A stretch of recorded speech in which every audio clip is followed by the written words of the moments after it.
Hey, hello guys, welcome, vanakkam, vandanam, namaskaram. Today we are going to see current electricity. So yeah, I know I have already covered part 1, part 2, part 3 and still Kirchhoff law is remaining. Don't worry, we will be completely covering this total lesson in this one short video itself along with Kirchhoff law. Okay, so first we have to learn what is current. This is going to be one short video, which means it's like one stand. Okay, so we are just going to complete every topic from this current electricity. Maybe it'll be taking around 2 hours. Okay, so first, what is current electricity? Current electricity is the rate of flow of charges across a cross section of a conductor. Okay, so what is a charge? Charge can be both positive and it can be both negative. Okay, so the thing is, the charge should be flowing in a cross section of conductor. There should be some sort of movement in charge. Okay, so that movement, okay, with respect to time, with due to time, that is what known as current. Okay, so for an example, let us take this as a conductor which has electrons in it. Okay, so we all know that a conductor, averagely a conductor will have 10 to the power of 29 electrons per meter cube. Okay, that means per unit volume it will be having around 10 to the power of 29 electrons, and this you can also use for sums. Okay, so let us take this as a conductor. So here it is going to be a copper wire where electrons are flowing. Since there is no electric field, see, this conductor is not kept under any electric field's impact, so there won't be any electric field. Electrons will be moving as such. So each electron, see, this electron will be cancelling the electricity that is produced by this electron, and also the vice versa is also applicable. Okay, so that means the exact opposite is also applicable. That means this electron will be cancelling the current that is produced by this electron. So the total net current that is in a conductor will be 0. Okay, see, current is actually of two different types, that is conventional current and then electronic current. Okay, so first is conventional current, which is in our NCERT portion. Okay, so you, me, everyone has to follow this one only. Okay, even though I said in the first part of this total current electricity topic itself that this is wrong, we have no other go rather than following this one. See, this conventional current topic is there, right? It is wrong only, and they have changed it in the college books. Okay, but in our NCERT books they have not changed it, and also I said the reason because scientists, okay, the earlier scientists thought that positive, the flow of positive charge is what current is, but later studies proved that flow of negative charges, that means flow of electrons, is what known as current. Okay, so conventional current is actually wrong thing, but even though which is in our NCERT book, so we have to follow only this one. We are not allowed to follow electronic current. Okay, see what according to this current is flow of positive charge. Okay, that is what current is. Okay, according to conventional current, flow of positive charge is what known as current, and the direction of current is also the flow of positive charge only. That means the direction of current is going to be opposite to the direction of the real current, or opposite to the direction of negative charges. Okay, the SI unit of current is going to be ampere, and its dimensional analysis or dimensional formula is going to be just ampere. Okay, coming to electric field. Okay, in terms of charge we are going to mention this electric field. See, in electrostatics we represented Q as charge, right? But in current electricity, when charge is in motion, you have to represent charge with the notation called E. You are not allowed to use Q. You must use the notation called as E. Okay, that is why even over here you have used the letter called E only, not Q. So Q is equal to NE, right? Plus or minus NE, where N is going to be any natural number. See, this plus or minus belongs to this electron, not to this N. That's a very common misunderstanding. Many people think that this N is it is an integer, and this plus or minus belongs to this N. Nope. Okay. Next is so in electrodynamics, that means it is exactly opposite to electrostatics. The first two lessons of our NCERT book is electrostatics, and remaining thing that we study about the flow of charges is there, right? That is all electrodynamics. Over here you have to represent charges evenly. Okay. So whenever a charge is in motion, it will be producing two different fields, that is electric field and as well as magnetic field, under constant velocity. When velocity is not there, when it accelerates also, electromagnetic waves will be produced. Okay, so I can say that I will use this color. Acceleration is equal to 0. When acceleration is not equal to 0, in that time what you have to do is, in that time we will be having electromagnetic waves.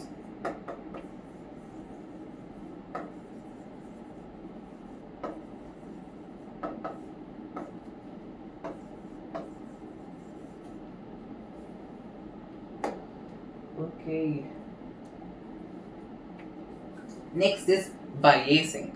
What is biasing? See, biasing is actually of two different types. You can also say it like the way that how you put the battery, okay, the cell into your remote. For an example, we will take this itself. Okay. Oh god, I have a lot of mates. The positive side, okay, the positive side of this battery is being given to the positive side of this remote. Okay, the negative side is also given to the negative side only. So see, negative is given to negative, positive is given to positive. Okay, so this particular phenomenon is known as forward biasing, and in this forward biasing current will be formed. Okay, but coming to backward biasing, that means when you actually replace it, that means when you put this side, this pole of this remote to here and this side to here, then automatically there won't be any current formed, because that is not the correct orientation. Okay, so over here no current will be formed, and in the case of forward biasing, current will be formed. Okay, next is types of materials. Yeah, so we have a few types of materials that can conduct, that cannot conduct current. Okay, so first is going to be conductors. What are conductors? Conductors are those elements or materials or substances which can conduct current. Okay, because they have free electrons. That is what we will be saying as metals. Okay, next is semiconductors, and all the superconductors are there. Superconductors are those which will not be always superconductors. At this particular temperature or this particular condition, they will be acting as superconductors. Okay, first for an example, mercury at 4 Kelvin will be acting as a superconductor, and we will be studying about superconductors separately. Just some basic introduction will be saying. Okay. So conductor, which the best example of conductors is going to be metals. Next is semiconductors, where these will conduct, but the thing is there is some difference between these two. That is, conductors, okay, for here temperature is directly proportional to resistance, but in the case of semiconductors, temperature is inversely proportional to resistance. This is a point that you have to note.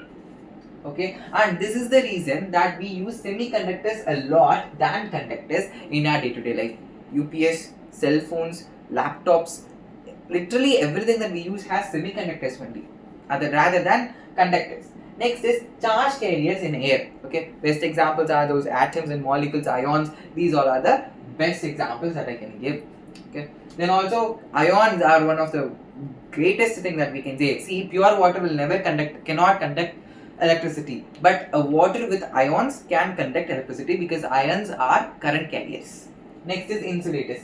Insulators are those which cannot at all conduct electricity, but they can also conduct electricity one and only when extremely high amount of electricity is given to them, and there are many exceptions to that case. And best example for that one is dielectrics. Okay, so what are dielectrics? We have studied very clearly about dielectrics, right? When you are rubbing them, see, dielectric is an insulator, but when you are rubbing them, just by the frictional force, it can produce charge. Okay, that means charge will be developed on that particular body. That is what known as dielectric. We have studied that glass is a dielectric, then silk is a dielectric, like that we have studied, right? So fur is a dielectric, ebonite is a dielectric. Also, amber is a dielectric, like that we have studied a lot of examples in the first unit in the theoretical class itself. Okay, see, I said right over here even that conductors are those substances which will be having free electrons. What are free electrons? let us assume this as an atom. Okay, this is chemistry only. Already we have studied about ionization enthalpy. What is ionization enthalpy? It is the minimum amount of energy that is required in order to remove the valence electron, okay, from the valence shell, in order to convert it from a neutral gaseous atom to a monovalent atom. That is what known as ionization enthalpy, right? So, see, according to laws of stability, an atom will be stable by duplet rule, it can be stable by octet rule, or it can be stable by attaining like some other bonds such as covalent bond, ionic bond, van der Waals bond is there, like that. There are also coordinate bond is there, dative bond is there, like that. There are some varieties of bonds amongst them. Actually, all these bonds are created by atoms in order to form molecules so that they can attain stability. Okay, so here you can see this is an atom 2, 8, 10, 11. So sodium. Okay, so it is sodium. Yeah, so it is sodium. So as I said that in the first shell alone, if there are 2 electrons now, then that particular atom is considered stable.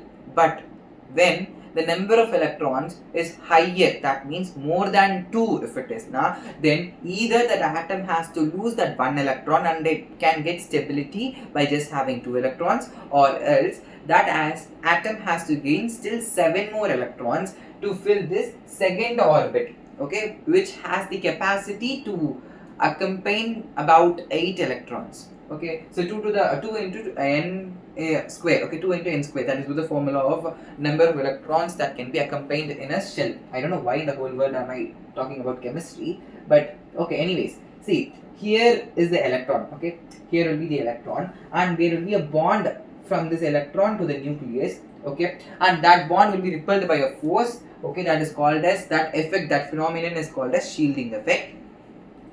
In order to break this bond, there should be some amount of energy that should be given. That is what known as ionization enthalpy. So over here, this electron is what the free electron is. If this atom is able to lose this electron, then automatically this atom will be stable. Okay, so according to octet rule, that means according to octet rule, in an orbit, if there are only 8 electrons, then this atom will be stable. Okay, that is what octet rule says. So it has to get according to octet rule, it has to be stabilized. So for that, it has to lose this electron. Okay.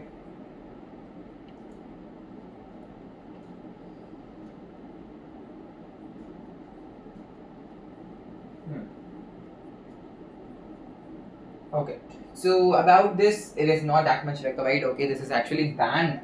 Okay, valence band is there. Then this is another point, and all these we have explained very clearly. In my part 1, part 2, part 3 videos itself. You can go and check it out. Okay, next is this one. See, with in presence of electric field. Over here you have seen this image without electric field. Okay, this image is actually something that is without electric field.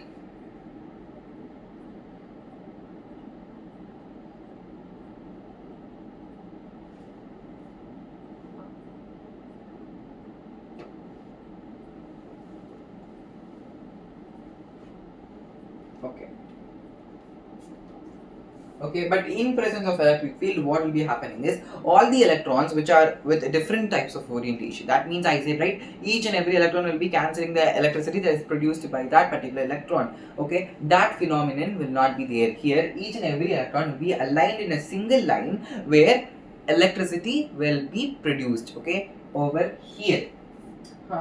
So what is that electric field? See, here this is what known as EMF. EMF is electromotive force. That means this battery is something that will be giving you force.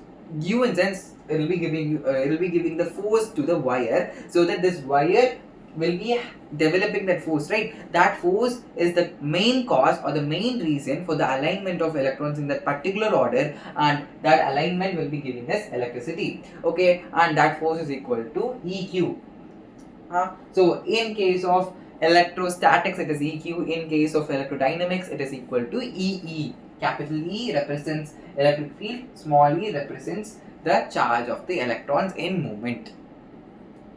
Okay, so this is what we have to see. Now, coming to electric current, we all know that Q is equal to IT. So I is equal to Q by T. This is a very basic formula which we have studied already in our class 10th itself. Okay, because I is directly proportional to Q. This is also something we know. Next is charge is varying with time. Yeah. So in that time, what formula you have to use? Always remember this one point. That is, whenever the word varying is there, a change is there, then automatically in that formula D will be there, and whenever D is there, in order to find the output, there will be integration also. Okay. So how are you going to do this? Very simple.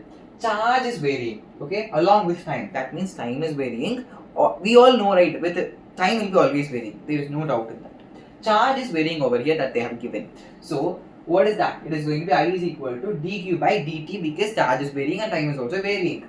Okay, so if I make dq as the subject, okay, if they are asking what is the amount of charge that has got varied due to in this particular timeline, if they have said, then what you have to do, you have to make this dq as a subject, then take it to the side. So I into dt is equal to dq, where q is equal to integration of t1, which is the lower limit, t2 is the higher limit. That means it is actually the upper limit. Okay, upper limit. Okay, I dt. Here I is what? I is a constant, so you can take I out, and dt is what the variable is. Integration and t will be cancelled out. So what it will be? It will be t2 minus t1. So I can say that q is equal to I into t2 minus t1 as a formula. Have I written that down? No, I have not written that. See, this is what you have got. Okay, also here integration. Yeah, this final formula I have written over here. Since I is a constant, you can write like this.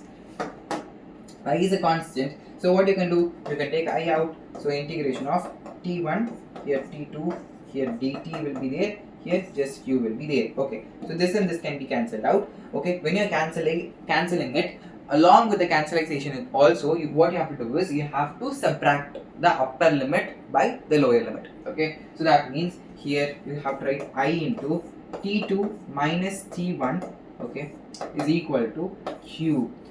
This is something you have to know. Okay, if they have given t2 and t1 value in the question even, you can just substitute and you can get the answer.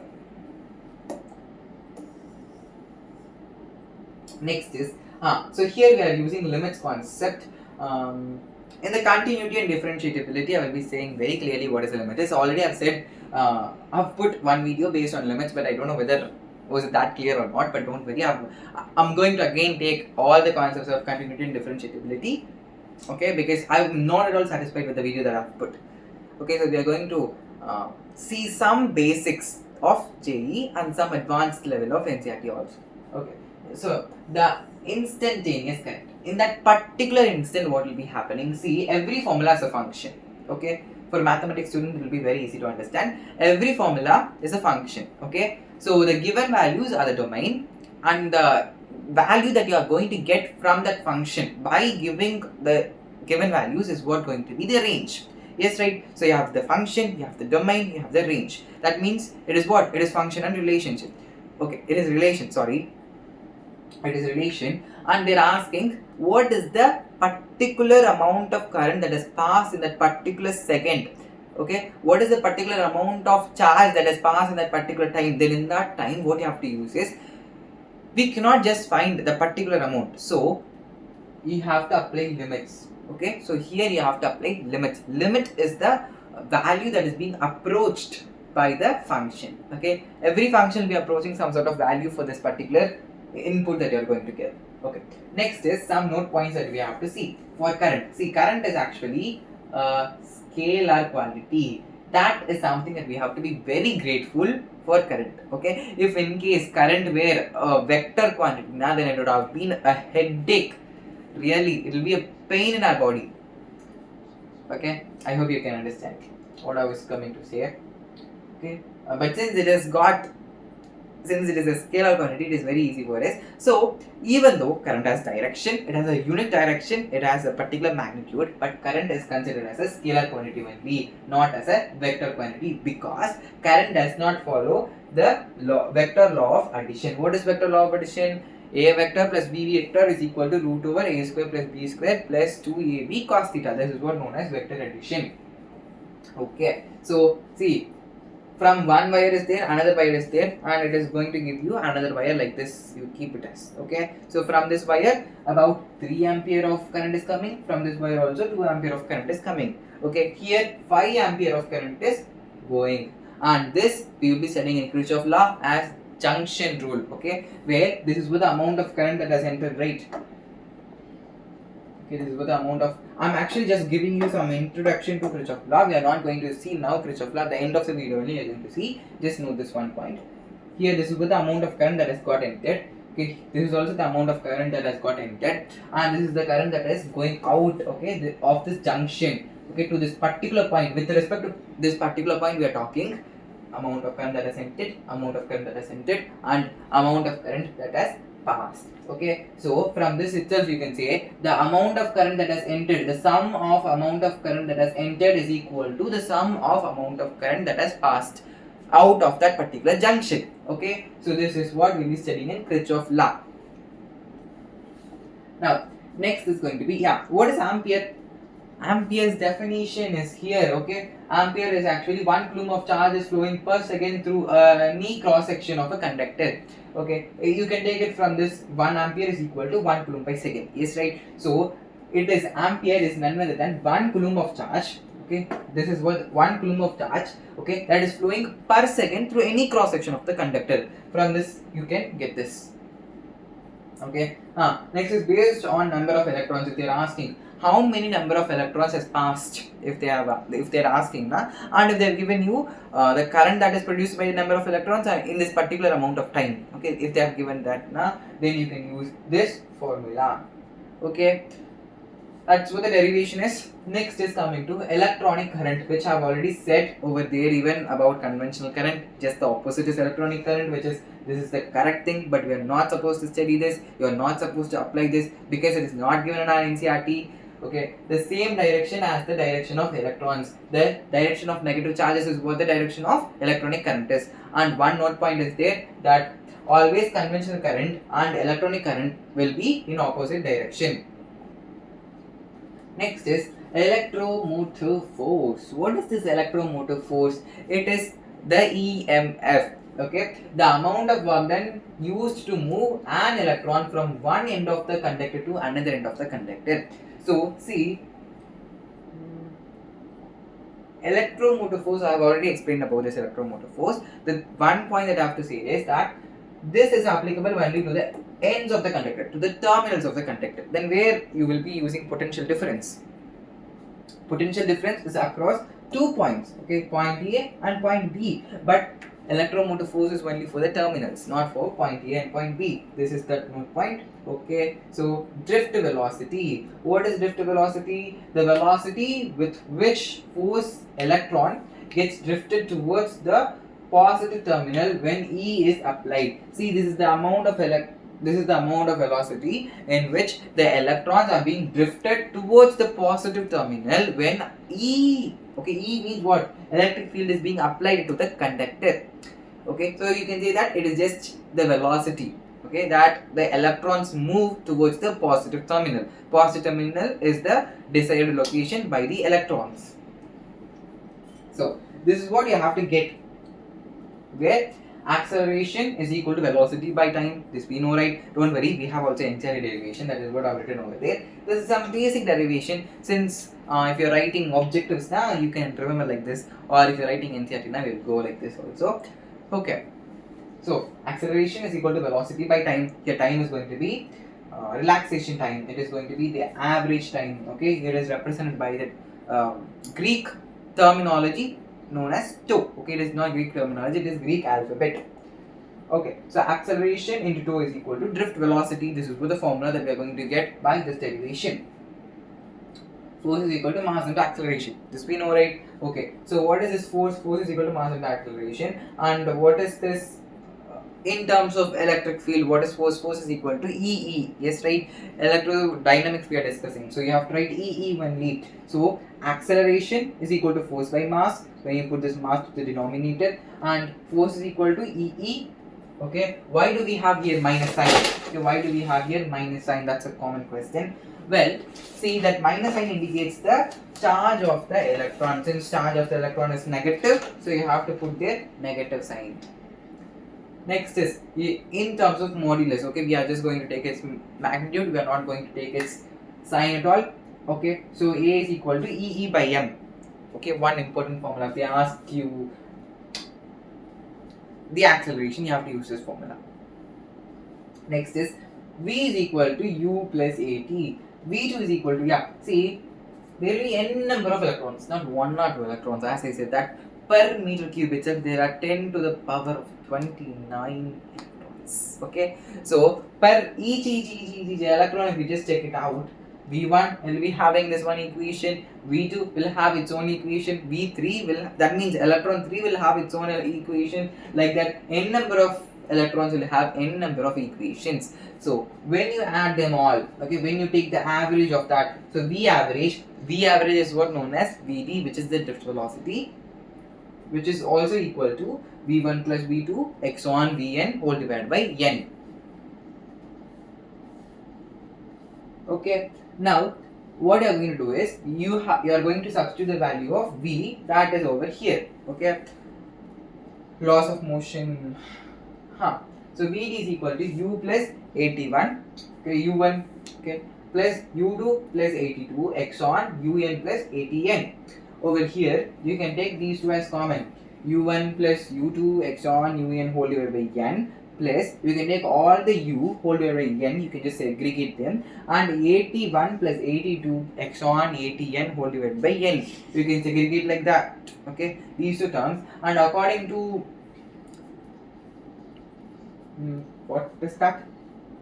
Mean free path. Okay, according to mean free path, since each and every electron will be like, they will be going like this. Okay, so this will not be over here. Okay, this will have no effect. This is negligible amount. So you can just just tends to 0. So that is why you can just take it out to 0. So A is equal to T1 plus T2 plus T3. Since here acceleration is going to be common because the amount of electric field that you have applied is same only. So A is equal to T1 plus T2 plus T3 x on till Tn whole divided by n. Okay, so this terminology is what known as tau. Tau is the average time. Vd is the average velocity. A is just the normal velocity acceleration. Okay, so one point that you have to notice.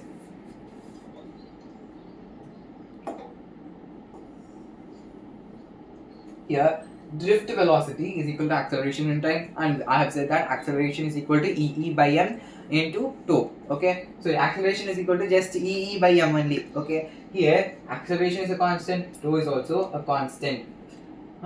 But yeah, everything is a constant only for each and every value. Okay, see here drift velocity is actually directly proportional to time, and also if velocity is high so if acceleration is high then automatically drift velocity will be also high. Okay, so with this you can draw VDA graph and also VDT graph. Okay, I have given you acceleration is equal to E by m, that is what we have proved in the previous slide itself. Okay, so next is going to be Ohm's law. Ohm's law. What is this? 10th standard Ohm's law is one of the most easiest law, but in 12th standard it is also going to be one of the most easiest law. We are going to see how. See, one thing that you have to notice, Ohm's law is applicable only at these two constant things, that is at constant temperature and in constant strain. Okay, so in 2 mark, if they're asking what is Ohm's law in 2 marks, then you can just complete like this. Okay, like till this much is more than enough. Once again,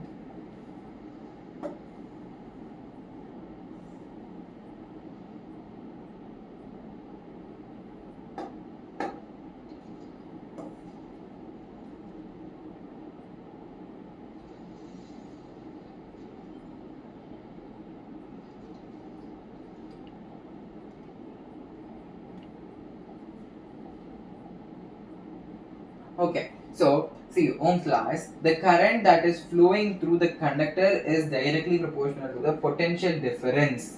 Okay, the current that is flowing through a conductor is directly proportional. The current that is flowing through a conductor is directly proportional to the potential difference. Okay, if there is constant temperature and if there is constant strain. Okay, so here yeah, I have here a few shortcuts, okay, which I have termed there as fun learning. But for how many of us learning is very fun? Say that. Okay. So here J is equal to knee vidder. Okay, so J is equal to knee vidder. Knee vidder or knee vidder. Knee vidder. Leave me. In Tamil, knee vidder means leave me, or knee vidder means oh, so give me some massage. That is what in Tamil it means. Then I is equal to nai vidder. Nai vidder means dog's home. Okay, kennel of the dog. Kennel. Okay, so you can remember like that. I'm giving you some mnemonics, and here also E is equal to, so V is equal to EL. Okay, so V is equal to eel. What is eel? There is electric eel, which is able to produce about thousands of voltage. Okay, it can produce that much amount of voltage because its cells are being aligned like capacitance. Successive cells are there, so which is able to produce that much amount of electricity. So you can say that the voltage that is produced by the electric eel. So V is equal to eel. EL. And also there is one more formula, that is R is equal to ml by NAE square tau. Okay, into tau. R is equal to ml by NAE square into tau. Don't worry, I have also derived this equation over this slide. We will be seeing this. And one note point, that is I derived it by myself. Okay, I did not use any Google. Feeling very proud. And also very sleepy. It's around 1 o'clock. Huh. So, proving. How will you prove that I is equal to nai vidder? How will you prove that current is equal to dog's kennel? It's very simple. That. Sorry, we are not going to prove that I is equal to nai vidder. That we will be proving later. Okay, now what we are going to prove is, we are going to prove Ohm's law. Oh, sleep stock. Huh. So, I is equal to V is equal to IR. This is what we are going to prove. In 2 marks now, if you are writing only this much, it's enough. But when it is 3 marks, you have to write this much. Well, don't write fun learning and fact at all. Just write, okay, I is equal to nai vidder, J is equal to knee vidder. Okay, so I is equal to nai vidder. This formula we know. From this formula only, we are going to take very simple. In the place of, okay, in the place of VD, what you are going to do is, you are going to put the formula that we have learned, that acceleration into tau. What is acceleration? E by m. Yes, right. So you are going to get this formula. Just multiply this. You'll be getting this. Okay. So we know that. We know this one point. That is n. Okay. Yeah. See, I say that R is equal to ml by NAE square into tau. Okay. NAE square into tau. Right. NAE square.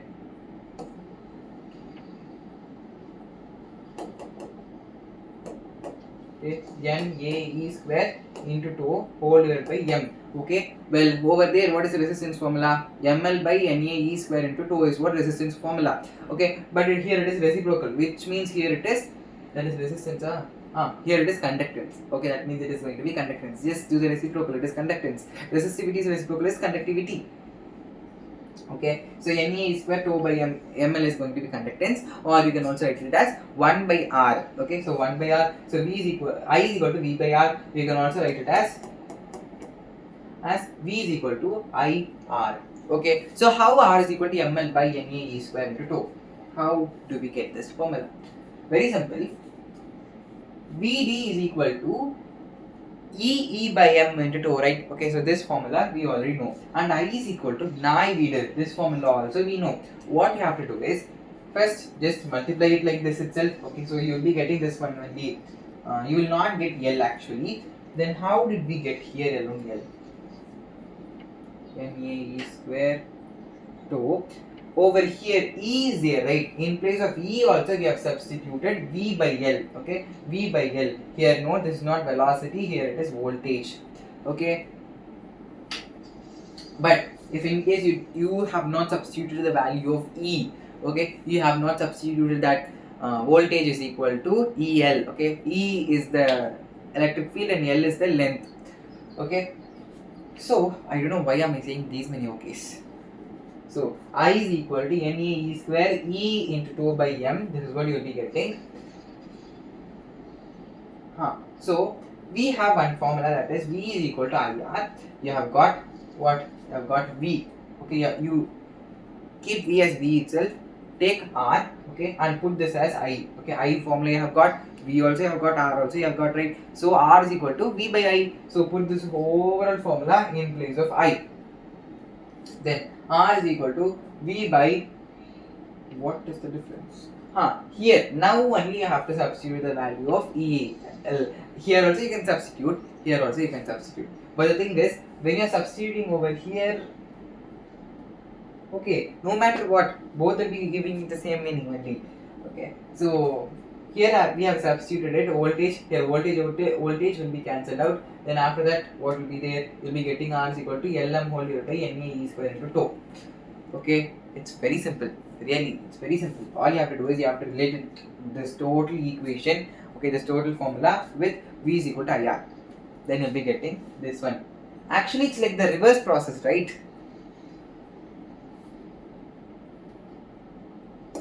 That means there is also another derivation, I think. So some common relations, some common statements. What are those some common statements for resistance? See, resistance is directly proportional to length. Resistance is inversely proportional to area. So you have to write it as, and also resistance is directly proportional to temperature. All these are something that you have to note. So resistance is directly proportional to length by area. Well, temperature I just said for point, okay, differs for conductors and for semiconductors. So resistance is equal to rho into L by A, where rho is the resistivity. Okay.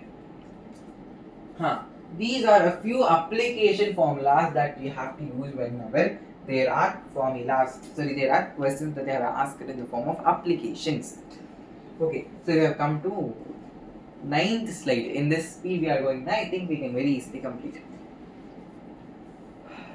My brother is watching their Netflix and here I am teaching or taking seminar.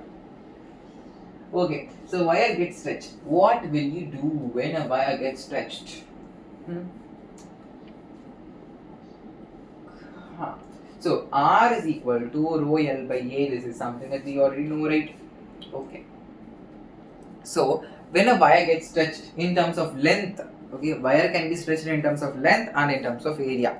When it is being stretched in terms of length, what you have to do is you have to multiply and divide it by L. Okay, the total equation. When it is stretched in terms of area, for area, you just multiply and divide it by area. Okay, so coming to length itself, it will be R is equal to rho L square by volume. Okay, so from this you can get this, that R is directly proportional to length square. R is directly proportional to length square. So when you are comparing two different resistances, that means first one wire is like this. Okay, one wire is like this. Now you have stretched it in terms of length alone. So that means this wire would have got extended. Okay, extended like this much. Okay, till this much it would have got extended, right? So this wire will be having one resistance which is known as R1. Now this will be R2. Okay, so this is L1, then this will be L2.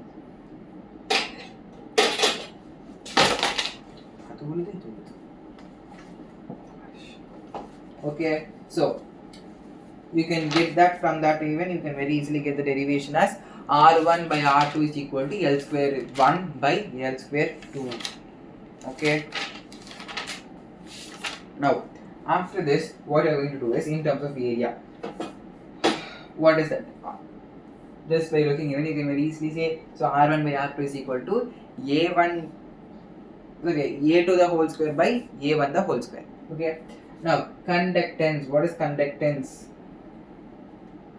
Very simple. Conductance is the exact reciprocal of resistance. Okay, so resistance is equal to 1 by conductance. So from this itself, you very easily you can get that. What did I say? R is equal to ml by TANE square. NAE square tau. Okay, NAE square. You can also keep it like this. Resistance is equal to, okay, resistance in 10th standard, resistance was one of the complicated topic, okay, in 10th standard, and now it is one of the most easiest topic, but in 10th standard it was, okay, slightly it was one of, so it was like you have to drink, I'm just saying in mnemonics to remember this formula, okay, it was like you have to remember, you have to drink some medicine in order to get that stress out, or in order to remove or in order to remember that resistance. Okay, so over there, what is that? It is going to be ml, that represents medicine. And another toughest topic was this trigonometry, that is what here it is, tan square. Okay, tan square. So resistance is equal to ml by tan square. Conductance is equal to tan square by tan e square. Okay, tan e square by ml. Okay, so what is the SI unit of conductance, it is ohm in this, or it is going to be mho. Okay, and what is the SI unit of resistance? I did not even write it, seems.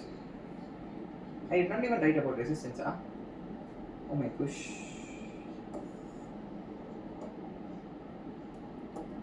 So here we will write. Okay, so resistance,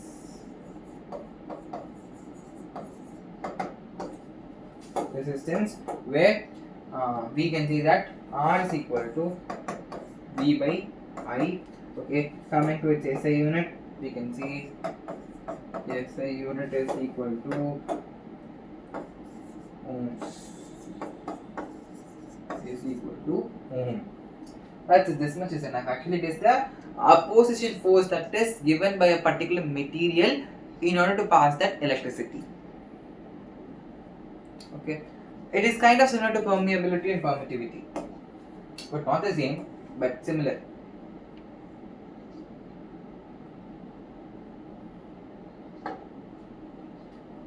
Resistivity is there, but resistance is not there. Okay, so what is resistivity?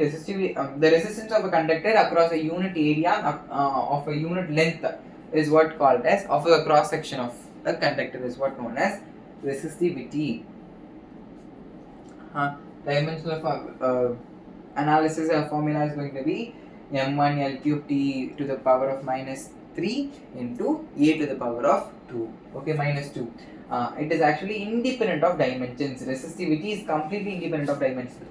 That means if I am taking this pen's dimension is going to be about, resistivity is going to be about 3 you take. Okay, resistivity is going to be 3, just you take it.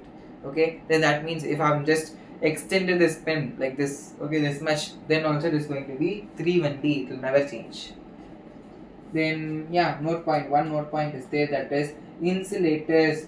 For insulators, the resistivity, okay, will be higher than the resistivity of metals. Okay, next is resistivity of an alloy will be greater than the resistivity of its respective constituents. That means if one material is done by putting 3 to 4 to 5 to 6 materials, then that means that one composition material's resistance will be higher than resistivity will be higher than its constituent elements or materials that are being put into that particular place to make that particular material.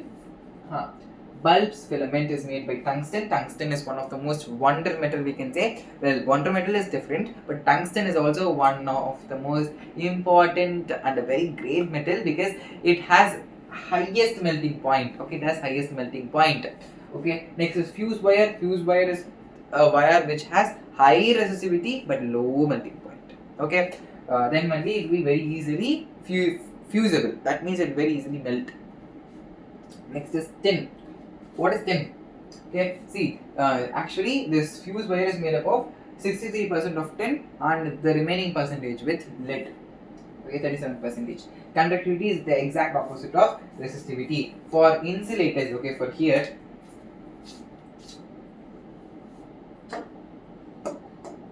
okay, insulators,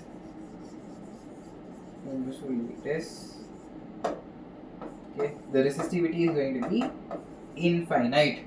Okay, but for conductors, the resistivity is going to be 0. Okay.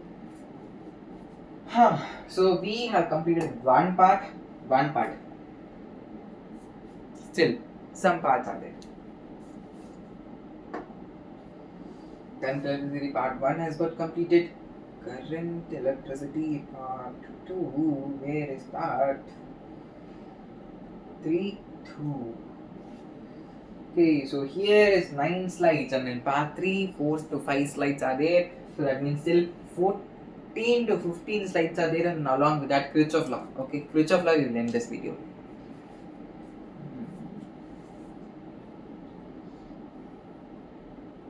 Please wait. Okay, so current electricity I is equal to now V where N. So here is the place where I am going to explain about this formula itself. Then you can ask, how was I able to explain this formula? How was I able to write the derivation of Ohm's law by using I is equal to I V? Well, I shouldn't have, but here is the place where we are going to check about I is equal to I with itself, where N is the current density. Don't worry, we'll be talking about current density later on. Okay, so number of electrons of a conductor per unit volume. Okay, current density is equal to, just the definition I'm saying. See, you take a conductor, okay, unit volume take, that means 1 meter cube, length, breadth, height, everything 1 meter cube, you have to 1 meter you have to take, okay, and you have to take the number of electrons in that, okay, which is going to be 10 to the power of 29 electrons per meter cube. Average value I'm saying, okay, so that is what known as current density, or electron, sorry, not current density, electron density. Current density is different from electron density. Current density is represented as J, where J is equal to I by A cos theta.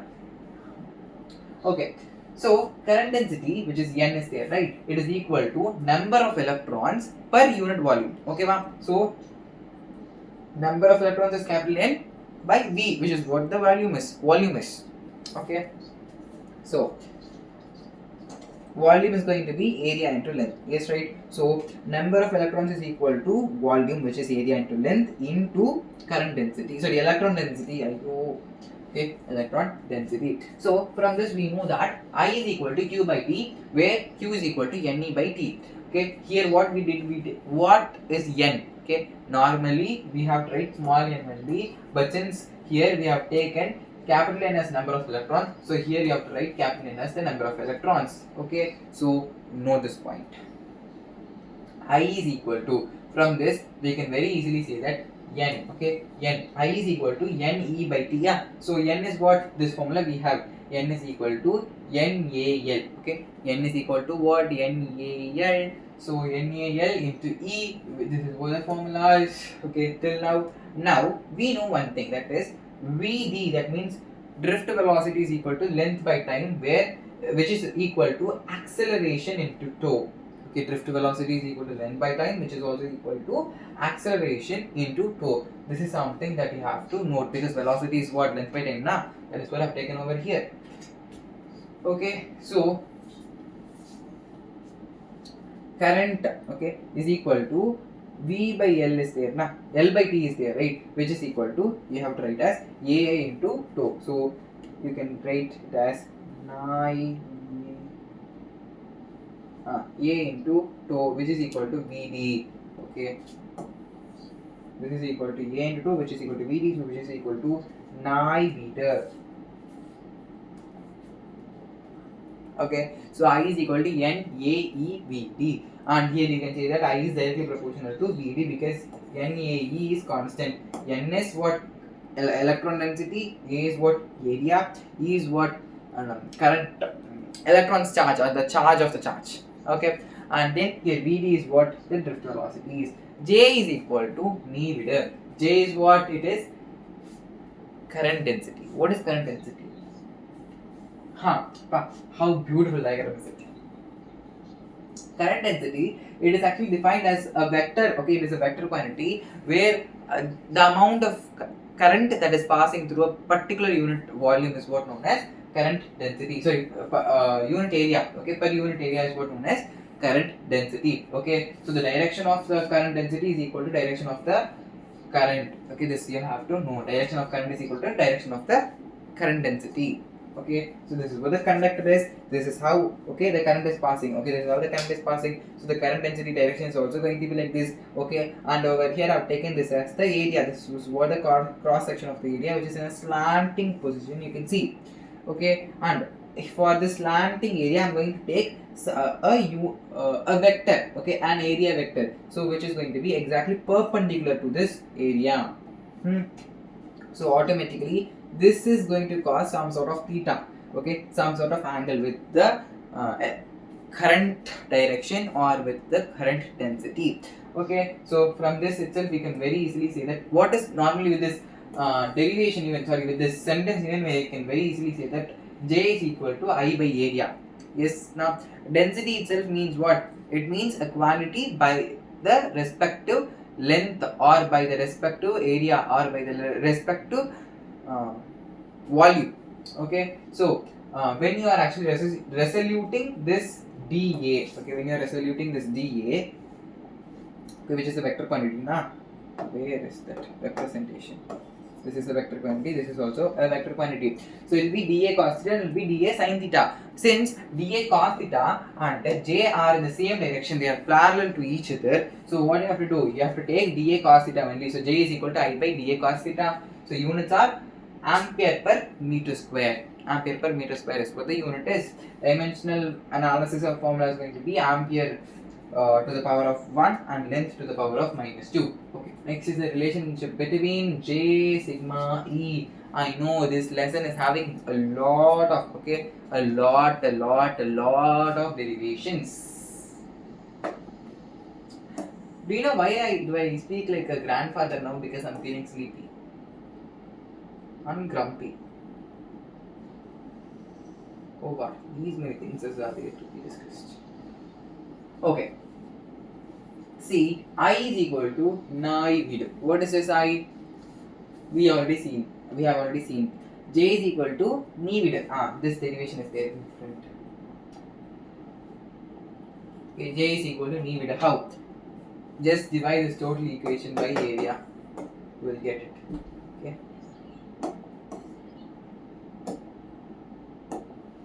From Ohm's law. So what do they say in Ohm's law? V is equal to R, right? So from this R is equal to rho L by 8. From this you can okay. So we also know that E is equal to V by L. So from here you can say that V is equal to E by L. Just put it over here. Okay, in place of this V. So you will be getting this equation. L will be cancelled out. So J into resistivity is equal to E. Okay, J into resistivity is equal to E.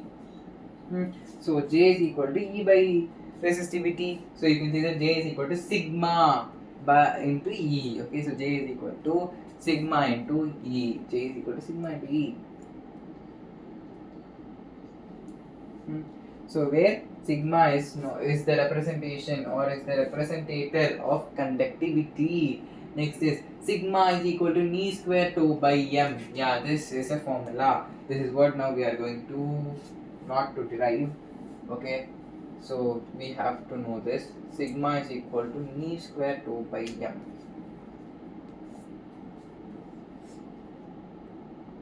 No. Okay. So we know that Vd is equal to So we know that Vd is equal to acceleration into tau, which is equal to E by m into tau. So I is equal to this formula. In this, just substitute the value of this tau, which is equal to E by m into tau. So from this you can take that J is equal to, but also divide this total equation with area. Okay, then you'll be getting J is equal to ne square tau. Okay, ne square tau m. Okay, ne square tau by m. Okay, into E. Okay, so how did we get this formula that sigma is equal to ne square tau by m? Okay, or net square by m. Okay, or neat square by m. Yeah, neat square by m. Sigma is equal to neat by m. Yeah, sigma is equal to neat by m. Neat by m. The one and only exam that we have to cover is board examination, and the next one and only examination is going to be NEET. Okay, so we already know that J is equal to sigma into E. So when you just compare these two these two things is then you'll be getting sigma is equal to neat by m. Okay, sigma is equal to neat by m. Okay, so here comes the relationship between resistance and temperature. Okay, see, resistivity is actually inversely proportional to number of electrons. Okay, but number of electrons is directly proportional to the electron density. Okay, so this number of electrons and this electron density is dependent upon the nature of the material. Resistivity is directly proportional to the temperature. For conductors, it is resistance, not resistivity.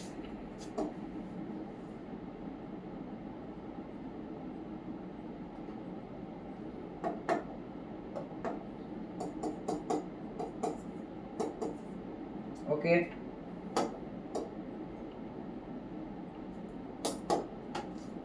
And at last there is going to be this resistance is inversely proportional to this drift velocity. Well, this comes actually a higher standard, okay, for this. I will explain this later in one of the shots. Okay.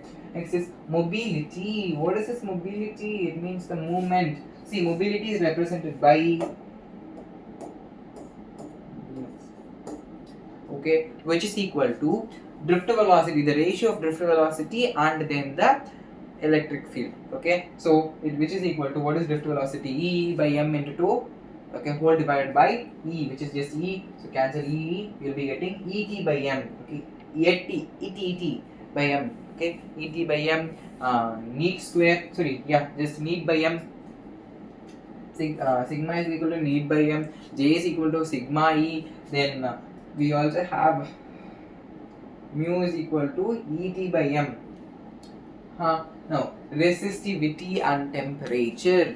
What is this resistivity? Resistivity is actually, we have already studied in 11th standard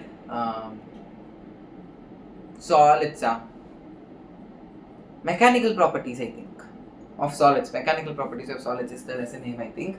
Over there we have studied already. In one place we had this relationship in errorless, right side top corner or left side top corner, right or left side or left corner and top. I think that at all I can remember, but I cannot remember any content. Next, yeah, dl is directly proportional to length into, yeah, see the change in length, see, because of heat. Okay, because of heat, when you are giving heat to this particular something, okay, this particular wire or this particular stylus, then automatically be expanded to some particular amount. Okay, that expanded amount is there, right? That is directly proportional to its original length into temperature. Okay, into change in temperature. So in order to remove that direct proportional, you have to use a coefficient that is known as here as alpha, which is thermal coefficient. Okay, so change in length is equal to thermal coefficient into change in temperature into length. Okay, original length. Over here, what you are going to do is, okay, so del R, that means change in resistance is directly proportional to the original resistance into temperature. It is very similar to this point, right? Just with length, okay, just with length you are going to change R, because you can use, you know that R is directly proportional to L. Okay, so you have just changed it with R. Then what you will be getting over there? Change in R. Okay, that means R2 minus R1 is, okay, this is what this dr means. Dt means T2 minus T1. Okay, so from this you are going to put here alpha, okay, which is thermal coefficient here also. So you have this one formula, which is this one. You can use it. Okay, you also have this another formula, which is actually very common to this formula. Actually here this is also, if here it is R1, here also will be R1D. If here it is just R, here also will be just R1D. Okay, these two values of R are same. Okay, so you can take this R1 as common, so which is also, okay, which is also equal to, resistance is also directly proportional to rho. Okay, but rho is a constant. Okay, rho is a constant, but yeah, resistance is directly proportional to rho. Here it is directly proportional because of the formula.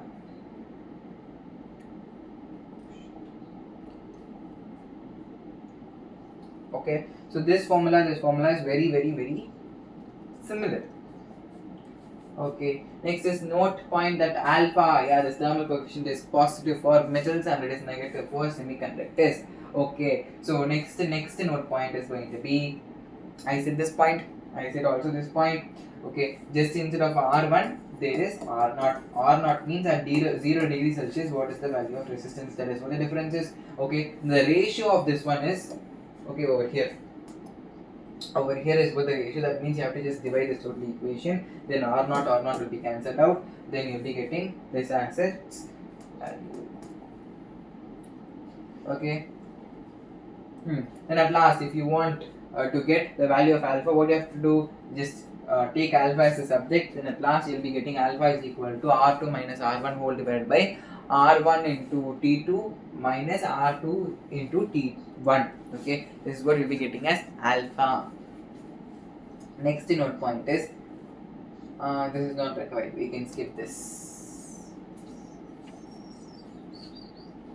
limitations of Ohm's law. One time this had been asked as 3 marks. 3 marks for board examination. Okay, everything that I am saying, right, it is also for NEET and also for NCERT. NCERT, we have covered everything. NEET here and there, some touch-ups and some markup is there that we will be doing with meantime. Okay, don't worry, this is just going to be the one-shot video. Still, revision is going to be there. Still, part 1 revision, part 2 revision is also going to be there. We will be covering everything. Okay, because we have to be very well versed with every topic. V is equal to IR, which is for non-ohmic devices. Okay, this is actually for ohmic devices. Ohmic devices are the devices which are actually with conductors. Okay, but any device that is with semiconductors will not come under ohmic devices. Okay, it will be all considered as non-ohmic devices only. Okay, they don't show or they don't obey Ohm's law. Ohm's law is not obeyed by semiconductors. Okay, because not any decay values, because they are inversely proportional. What is inversely proportional? Temperature is inversely proportional to resistance. Okay. Next is example. There is semiconductors and vacuum tube is there, and their graph, if you check, okay, with respect to current and then voltage, okay, with respect to current and voltage, you can see there is a very tremendous, difference, okay, with here and here. That is, here it is micro, but here it is just milli. It is not macro, it is milli. Here it is milli. It is not mega also. It is milli. Here it is micro. Sorry. It is because of biasing.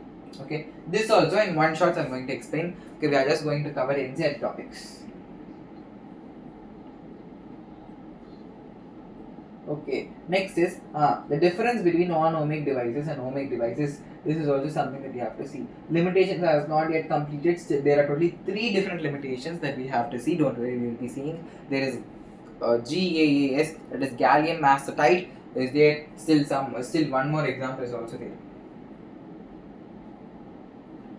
Yeah, this difference is also there.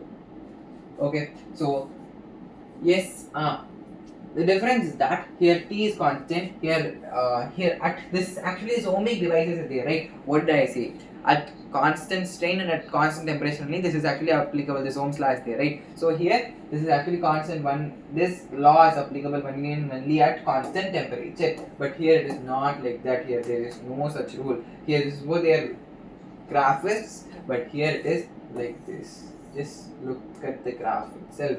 Here V is equal to IR, here V is not equal to IR. This is also one second place, okay, where limitations of Ohm's law. This is actually the second answer. Now coming to the third answer, that means third point, that is going to be current versus voltage. Okay, you are going to draw the current versus voltage graph for GAAS. See, what you are going to do is, for this question, what is the main rule is that you are going to take some objects, okay, some things that are not following this law. Okay, so this is not following non-ohmic devices are not following, and at last but not the least, that is gas is not also following, that is gallium arsenic. Sorry, it is not arsenic, it is arsenic.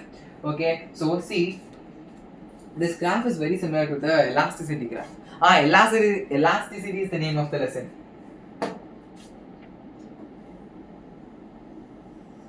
See, this is what current, this is what the voltage is. Okay, so in this particular place you can say that it is non-ohmic. Okay, till here it is ohmic, here it is non-ohmic. It is very similar to the elasticity graph. I can remember that.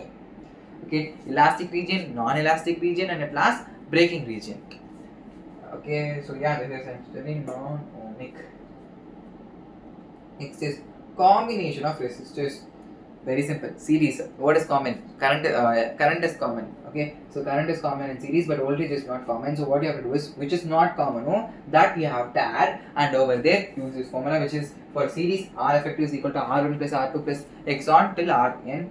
Next is for parallel. Very simple. What is common? Here EMF, voltage is common, but current is not common. Current will be split over here. So which is not common, just add them all. Okay, then you will be getting at last 1 by R effect is equal to 1 by R1 plus 1 by R2 plus 1 by X on. Okay, next is power. which I don't have. Okay, power or electrical energy, where electrical energy, okay, with respect to time, it will be converted into heat energy after some time if it is being converted into heat energy. Okay, see, this is actually a wire.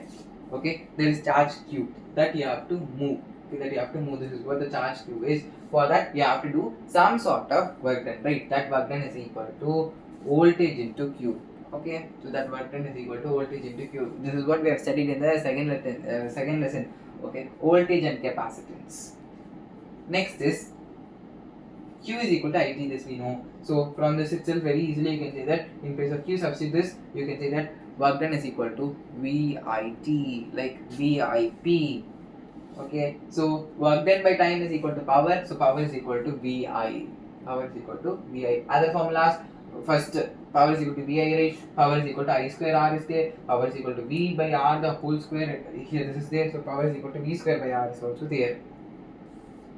Power is equal to V square by R, power is equal to VI, power is equal to I square R. Yeah, I square R, power is equal to I square R. Next is heat energy. Heat energy is actually very simple. All you have to do is multiply T. Okay, multiply T, multiply T, multiply T, multiply T. That is why it's at this point.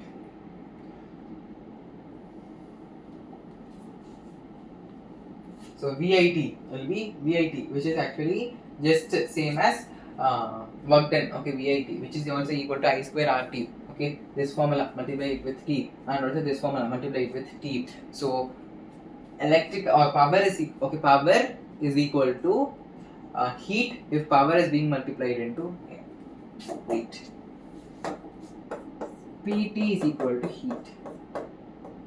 Okay, PT is equal to heat energy. Like that you can say. So all you have to know is you have to know the formula of P. What are the formulas of P? P is equal to VI, I square R is there. Then V square by R is there. V square by R is also there.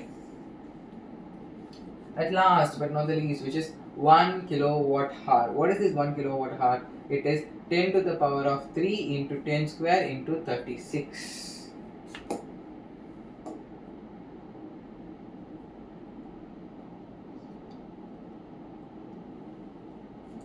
Okay, so 1 kilowatt hour is equal to what? Very simple. What is kilo? 10 to the power of 3. Yeah, so we have 10 to the power of 3. Then what is hour? Hour is, you have to convert hour into seconds. So it is going to be 36 seconds. So which is equal to 3.6 into 10 to the power of 6 joules. Okay, so electric bill is equal to number of units into unit cost. Unit cost will be given in the question itself. Number of unit is equal to number of watts into time whole divided by 1000. Number of watts into time whole divided by 1000.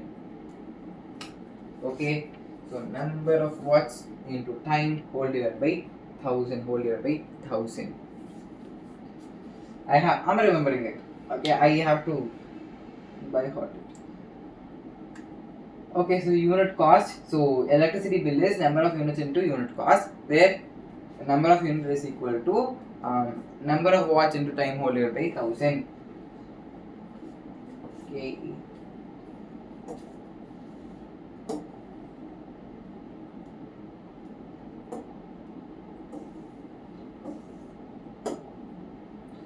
Pages are actually.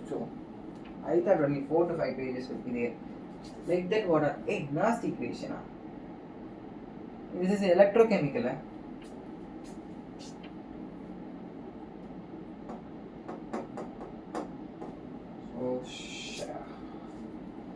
Okay, so till now, what are the formulas that we have discussed? We have discussed a lot of formulas, right? Blah blah blah blah blah blah. Lot of formulas are there. I think we will be using one slide to write every formula. Okay, so that during examination to write that one formula, you need not to go through all those pages. Wait, let's check whether there is electrochemistry. Where is 3B?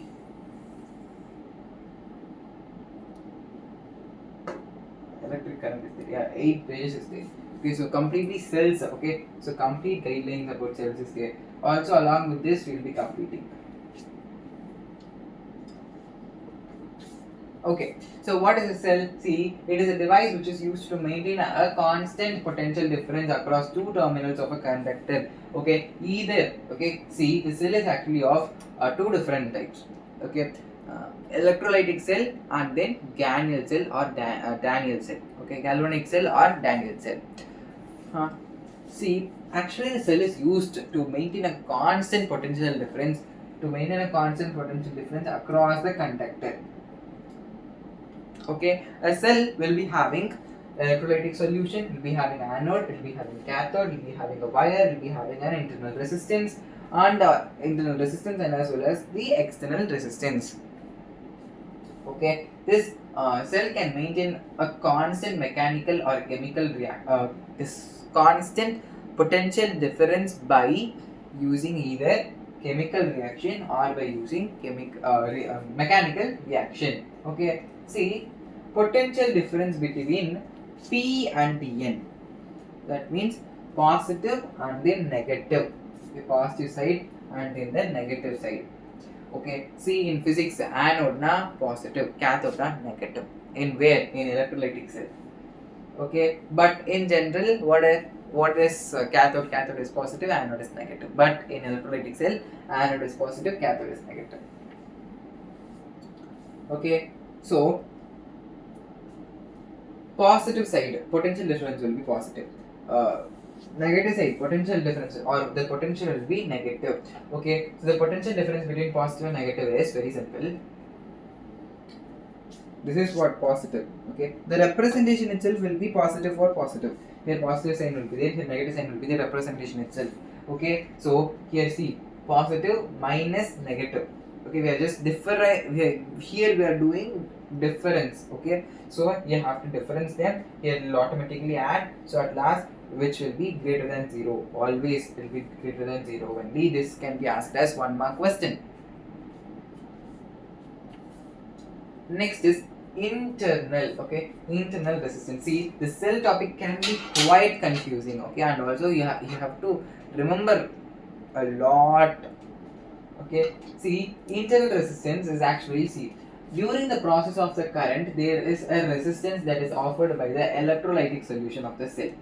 The cell is there, right, even though that is actually used to maintain a constant potential difference, but it has electrolyte. Okay, that electrolyte will be having its own resistance, and also the cell can be having external resistance. And if you want to improve the amount of current that is passed by the cell, then automatically you have to decrease the external resistance, not the internal resistance. Note this one point.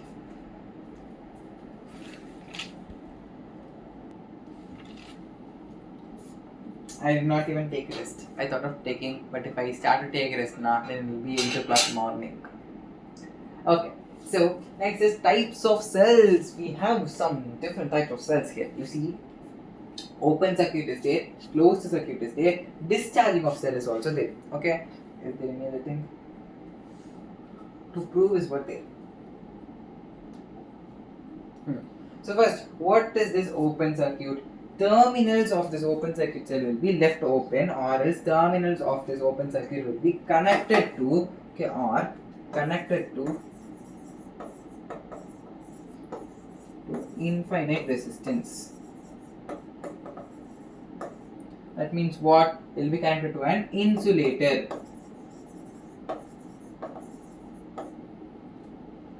Open air is also a very poor conductor only. That means if you take two wires, and if you are just taking like these two opposite wires, one will be the anode, one will be the cathode, or one will be the positive wire, and one will be the negative wire. And if you are keeping like this, then no electricity will be passed.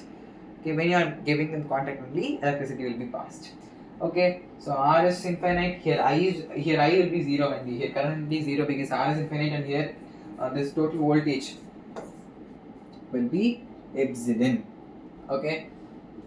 Here voltage is not represented just by voltage, or here actually it is represented as EMF because of here only two different terminals are there. Okay. Next is closed ends. That means what? Here there won't be any open ends at all. Okay, over this circuit there won't be any open ends at all. Actually it is closed circuit. That means there won't be any closed sorry, open circuit now. It is open circuit. There won't be any closure. There will be at least one opening point. Okay, but in case of closed circuit, there won't be any openings at all. Okay, key will be closed or switch will be on. Here voltage will be 0. Huh. Discharging of cell. That means you are taking current. Okay, you are taking current from the cell. Charging of cell. Now then you are giving current to the cell. Okay, discharging of a cell in sense. Always remember this one point. I is taken from the cell. Yeah, here I is removed. That is one point. Then also here voltage will be greater than EMF because here EMF is this point. Okay, here this is what EMF is. Okay, when you're taking voltage from EMF, okay, that means if you have to give something, then that means you are having that a lot, that then only you'll be giving, right? That is very basic common sense. So here V is less than EMF or EMF is greater than voltage. Okay, but here it is quite opposite. Since you are giving here, what is being given? Okay, voltage you are giving to EMF. So voltage is what being given. So that means voltage is higher than EMF. Next is to prove. See, when we still 5 slides are there, we'll complete that also. Then after completing them, we will be going to see some other formulas.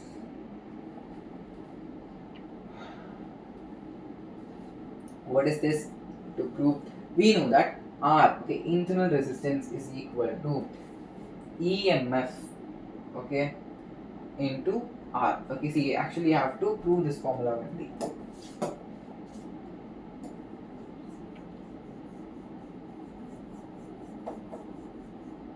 This cell concept will be like kind of problematic, okay, but if you understand now, the problematic will be decreased. Okay, see, I is equal to V by R. Yes, right? So you can write in place of V, I is equal to V by R. So you can write in place of V epsilon by R effective. So here R effective, if in case cells are being connected series, then resistance will be also series. If cells are not connected in series, then resistance will not be in series. See, in the entire topic itself, this is what very important. This cells is what very important. Lot of questions will be asked. Okay, so here cells are being connected in series. Okay. So I is equal to V by R. You have this formula, so you have this formula. So take these two. Okay, take these. This is what the important step is.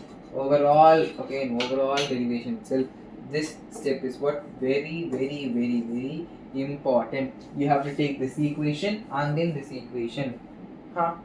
So V by R is equal to epsilon by R plus R. So here 1 plus R by R is equal to epsilon by V. Where when you take it like this side, it will be R into epsilon minus V by V into R. R is what? Internal resistance. Okay. In this formula, okay, R is equal to epsilon minus V by V is into R, where here this is actually internal resistance. Internal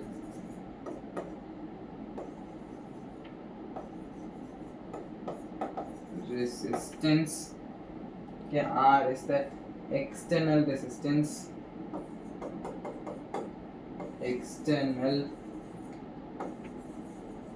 resistance.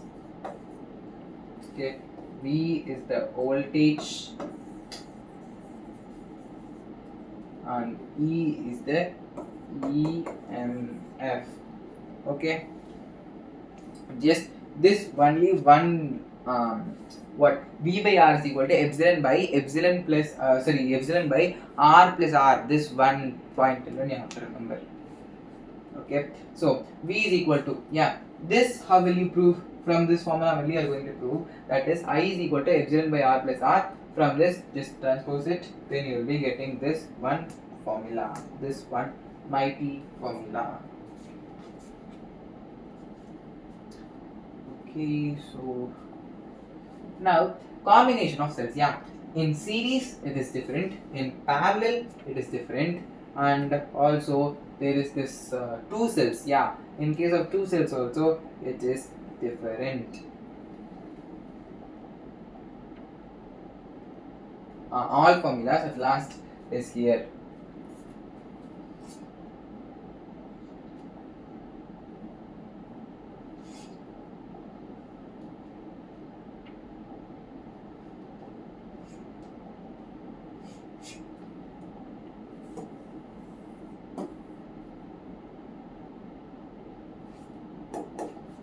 I did not feel that much satisfied, so I'm just going to prove it. V by I, okay, so V by R is equal to epsilon plus V whole divided by V. Okay, so epsilon by R plus R. Okay, see, in place of V, epsilon is there, R, this is there. So if you are just cross multiplying, and at last you will be getting the equation. Okay, all you have to do is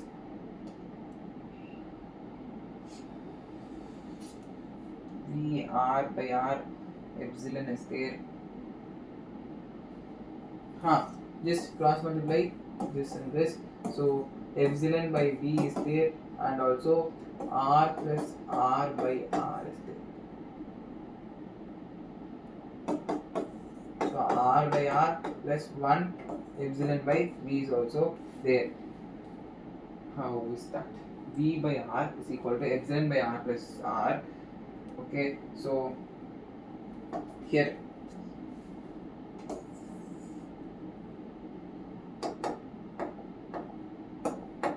what happens is we are just cross multiplying now. So R plus R whole divided by R is equal to epsilon by R. Okay, so here what mistake I did is I written here small r, capital R, here also capital R should come. So that means here small r should come, here 1 should come. Okay, so yeah.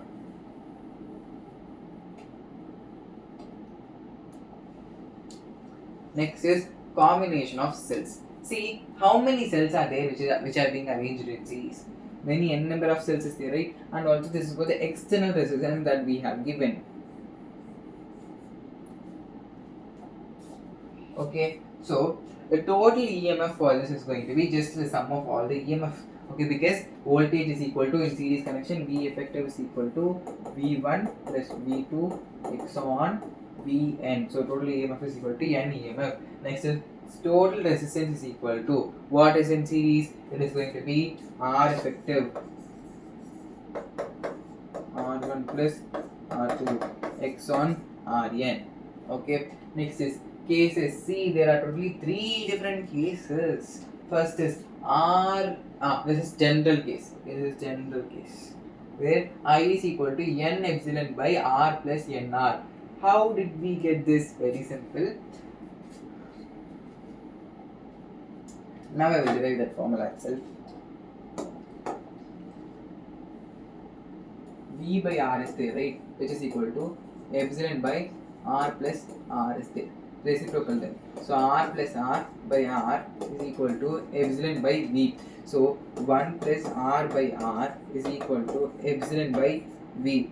Okay, so transpose that. R by R is equal to epsilon by V minus 1, which is epsilon by V minus V. Okay, R by R. Okay, so what did we find over there? Just R, na? So small r only we wanted. So small r is equal to epsilon minus V by D into capital R. So this is what you have got. Okay, so over here what you are going to do? What formula is there? I is equal to N epsilon is what the formula. First we have to check how did we get this formula.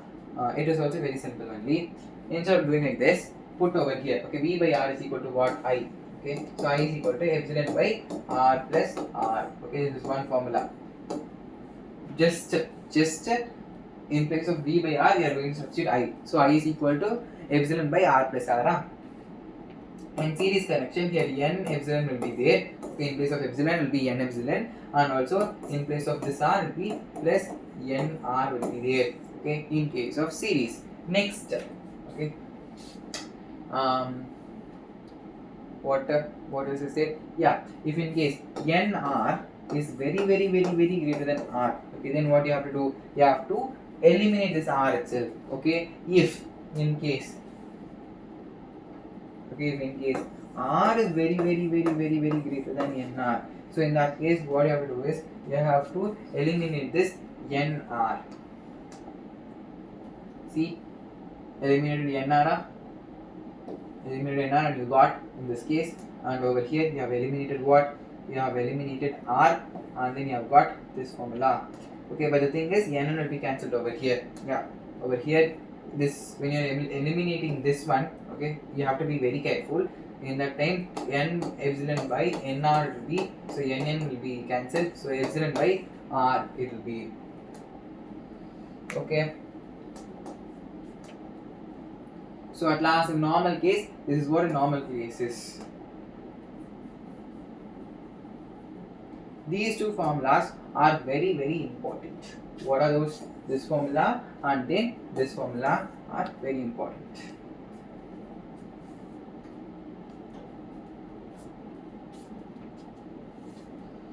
So V by R is equal to epsilon by R plus R. So from this we can write R is equal to V epsilon minus V by P into capital R. Okay, so this is one formula.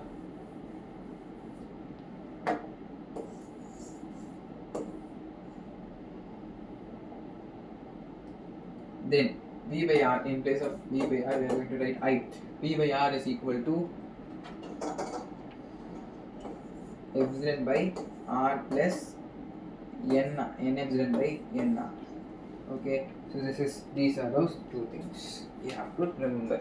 Okay, parallel connection. See, in parallel connection alone, I have to say this one thing, that is, if in case all these EMF1 is equal to EMF2 is equal to EMF3 is equal to EMF4 is equal to all these are EMF now, then all these EMF are same now, then the total EMF will be EMF itself. Okay, that means it will be just this one value. If EMF1 is equal to EMF2 is equal to EMF3, then what you have to do is just take that value, don't do anything. Okay, if in case they are not equal now, then choose the EMF which is having the highest value, that is what will be the total value. Okay, so this is important.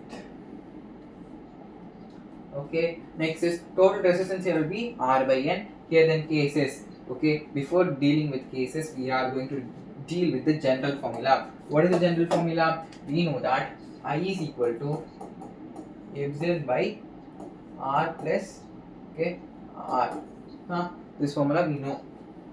So first, in case of parallel, so just write just epsilon by R. Okay, so this will be what? R by N.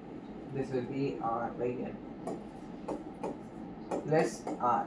Okay, so I is equal to epsilon by R plus NR whole divided by N. So I is equal to N epsilon whole divided by R plus NR. Okay, so this is the general formula. Now, if R is, it is not at all visible.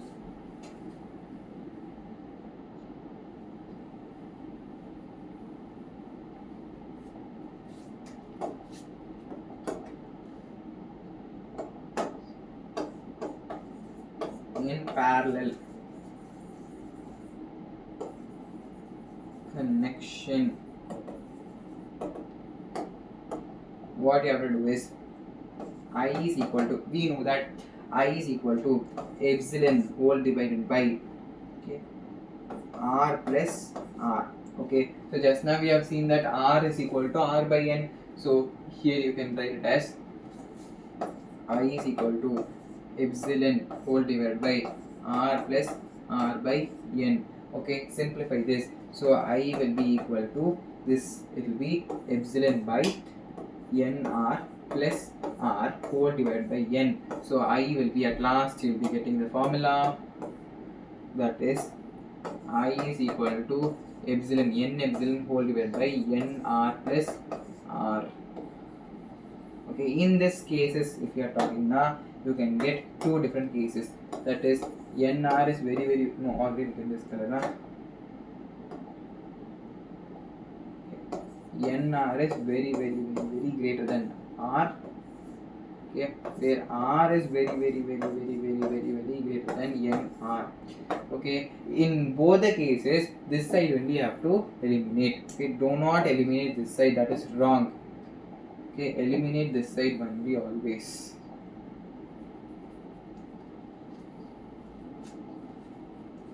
Okay, so this is what is over here. Okay, so we have just now seen till here. Now coming to two cells. Okay, see, you are having only two cells. The last part of the total derivation is going to be two cells only, very important. That is, A point is there, B point is there, C point is there. This is cell 1, this is cell 2. Okay, ma'am. Here what we are going to do is, here we are going to find first total voltage in series. Next we are going to find about current. Okay, we are going to find about the current. Here also from this formula you can get current. Here also from this formula you can get voltage also. Okay, so V effective in series, we know that V effective is equal to V1 by V2. Yes, now, so this one we are very familiar with. Okay, next is V is equal to epsilon minus IR. How did we get this? I'm going to prove it again and again. Every time that you are proving will be making you stronger and stronger. Okay, so V by R is equal to epsilon by R plus R. Okay, so just transpose them. So it will be V by epsilon is equal to R by R plus R. Okay, so what you will be getting? You will be getting V by epsilon is there now. So V by epsilon is equal to, no, it is not. You should not transpose like this. Transpose them like this, which is epsilon by V is equal to R plus R by R. Like this only you have to transpose.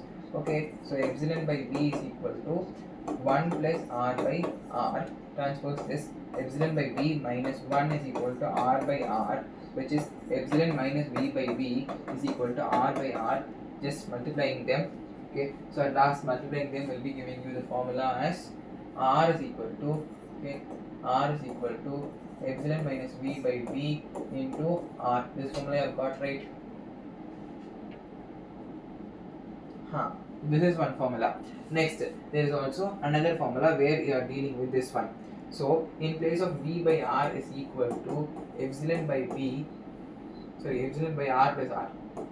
R plus R, what you have to do is put here I. So I is equal to epsilon by R plus R. So multiplying them will be giving you epsilon is equal to IR plus IR.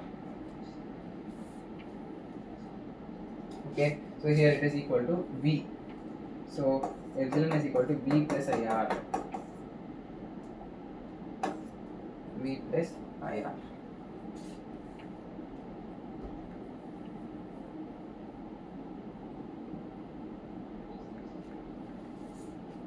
Okay, so this is for first cell, this is for second cell of your voltage. Next is this one, where V effective is, all you have to do is add this, then you'll be getting like this. So at last you will be getting this one, which is V effective. Okay, and take this as common. So what you're going to do is over here take minus as common. So then it will be IR1 plus IR2. Then okay, when you have taken minus as common, then what will be happening? Take also I as common, okay, along with them.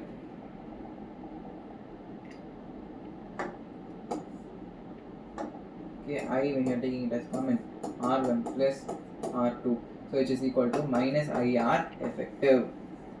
Okay, so V effective is equal to epsilon effective minus IR effective. Okay, no, there is one shortcut trick. Just now we have derived this formula. Okay, all you have to do is put here effective, put here effective, put here also effective. Okay, see, 3 effectives gave you this formula. So this formula is equal to this formula. Next is parallel connection. Kind of tricky formula, but we have to remember, we have no other go. Okay, so parallel connection is equal to, see, this is what the diagram is. So I effective is there. Okay, so you have, all you have to do is you have to find I1 and you have to find I2. Just now I said that I is equal to epsilon minus V by R. Yeah. This is some formula that we have seen now, because it is equal to V by R. Okay, so over here you can very easily just add them, and then you can take all R1 them. Okay, R1 and R1 R. Oh, wait. That's it. All you have to do is take epsilon 1 by R1 plus epsilon 2 by R2. Then take minus as common. Then you can write V by R1 plus V by R2. Okay. Then what you have to do is just cross multiply, and you can take here V as common. Okay, when you're taking V as common, then you'll be getting this formula, which is epsilon 1 R2. Only one place minus is there, that is this place. That one you have to remember. So epsilon 1 R2. And also one more thing that is common, that is this total structure itself is same only. Okay, this total structure itself is same only. I'll say how to remember this formula.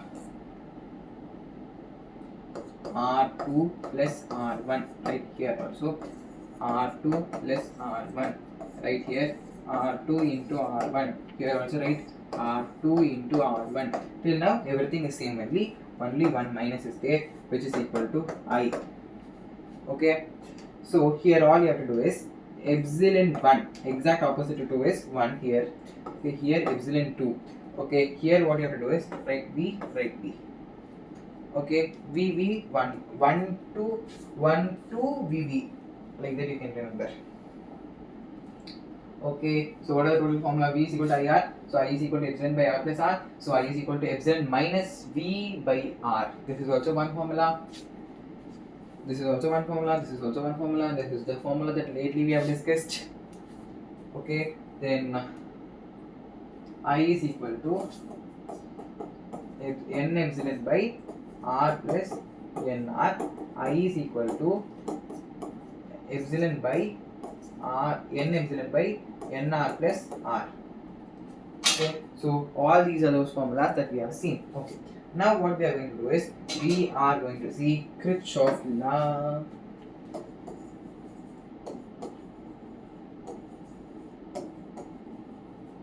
In Kirchhoff law, even there are totally two different laws.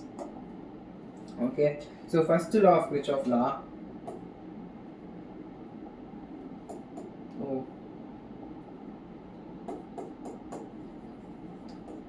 First law is there, and then second law is there.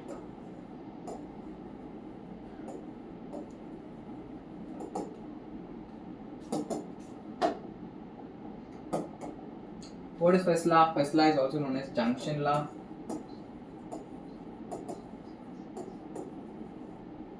Okay, or also known as node law. Okay, then what about the second law? Second law is known as loop law. Okay, don't worry, and also one numerical we are going to see with our angelic number 1111 we are going to complete. Okay, so this is actually based on law of conservative of charges. Law of conservative of charges. How so?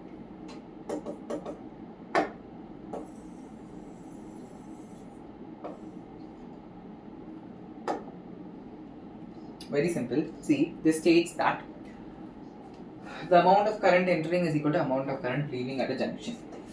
Okay. Amount of current entering is equal to amount of current leaving.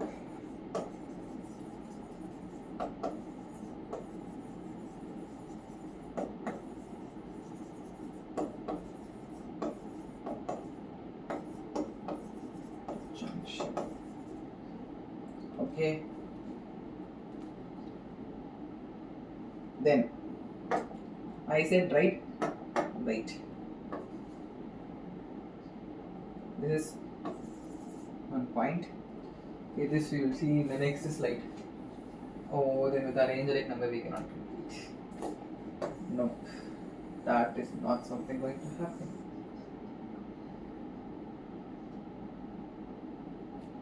Okay, so this is our what?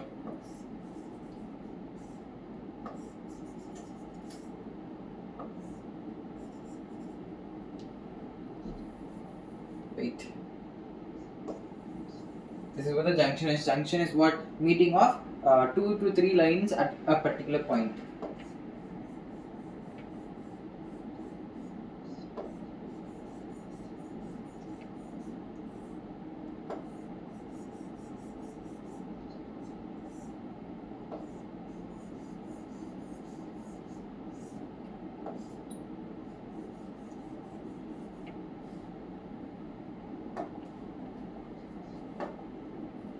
Okay, so here it is O, here it is I1, here it is I2, here it is I3, here it is I4, here it is I5. High 5.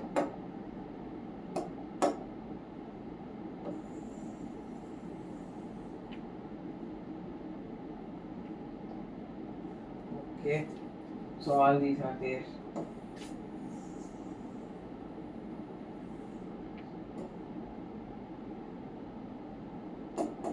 So what did I say? All these current concepts I said, right? So from this you can say that, and also directions. Before the directions I have to mention. We will take that I3, yeah, I3 as leaving, okay, I4 as entering, then I3 is also leaving, I4 is entering, I5 is leaving, okay, I1 is entering, I2 is also entering. Okay, so all the entering current that is equal to the leaving current.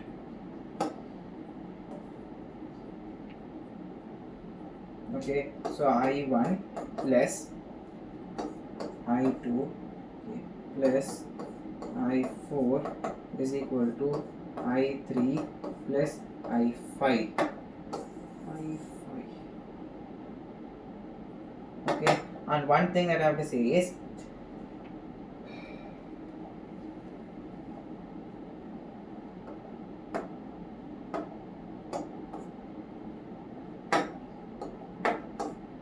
no, I know you cannot see it. Entering. Okay, for a current that is entering, then in that equation what you have to do is you have to mention that current as positive. Then I should be positive. Leaving. Okay, when it is leaving, then I should be negative.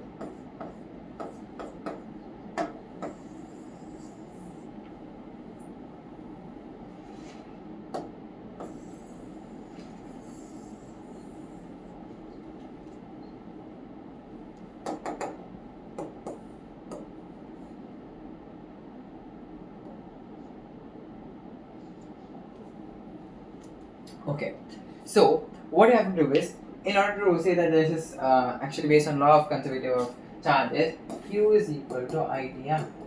So I is equal to Q by T, right? Okay, so put this in this equation.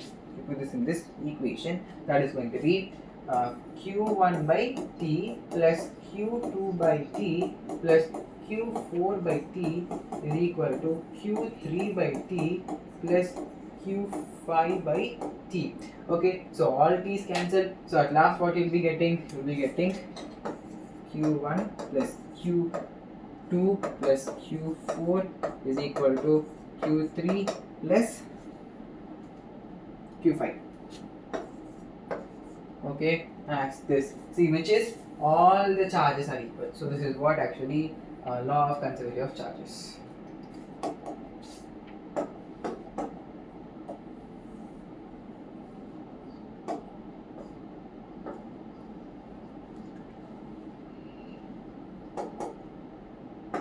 Next is second law.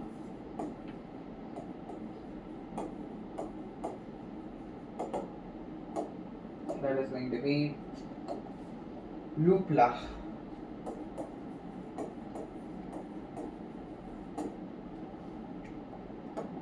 Actually, this is that the integral sum of product of current and resistance is equal to integral sum of voltage, okay, or EMF. Okay, so this is what you have to know. And one more thing, that is one rule is there. Okay, one rule is there. Well, we are not going to do by this rule. I'm going to say wait how, but since you have to know, I'm writing the rule, that is, okay, clockwise, and then for anti-clockwise. For clockwise now, then what you have to take, see, in a circuit we are talking about. Okay, if the current direction, normally current direction is like this according to conventional current, but according to the reality, current direction is like this, but this is not in opposition, so you have to write like this only. So this is what our current direction is, right? Okay, so this is what the current direction that is. Okay, but you are going to assume one direction by yourself.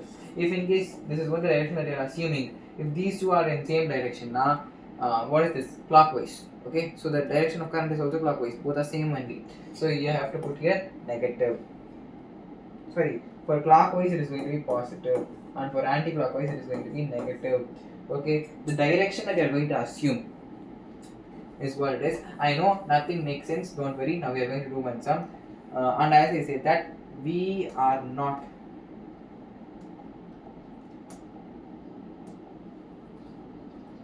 going to use this. I'm going to give you some other concepts. Okay, so it is 216. Okay, so this is what the circuit is.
Okay.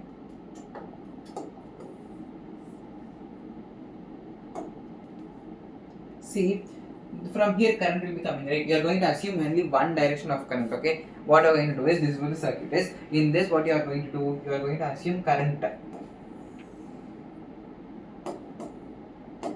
you are going to assume current in a direction that is your wish, okay? What I'm going to do is, I'm going to assume direction of current like this only. So, the current will be going with this. Let that current name be I0. Okay, wow. Okay, let that current name be I0. Okay, so here if you see, here is a junction. So one current is going to pass like this, and another current is going to pass like this. So here I can say this as I1, and this one we can say it as I2. Okay, so here also it is going to be I1 only. Here it is going to be I2 only, but the thing is, here it is going to add I1 and I2 is going to be added. So IC, here I0 is what being split as I1 and I2. Here these two is again combining. So again it is going to be I1 plus I2, which is equal to I0. Okay, so this is what the diagram is that you are going to assume.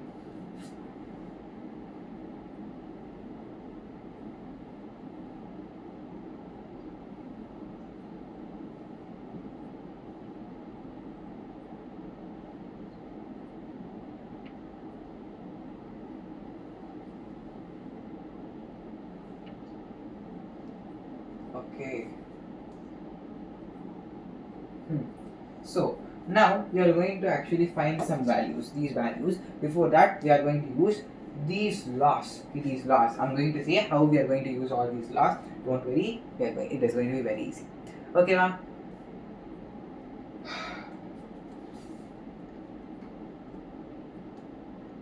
First, we are going to use junction rule. Okay, first we are going to use what? Junction rule.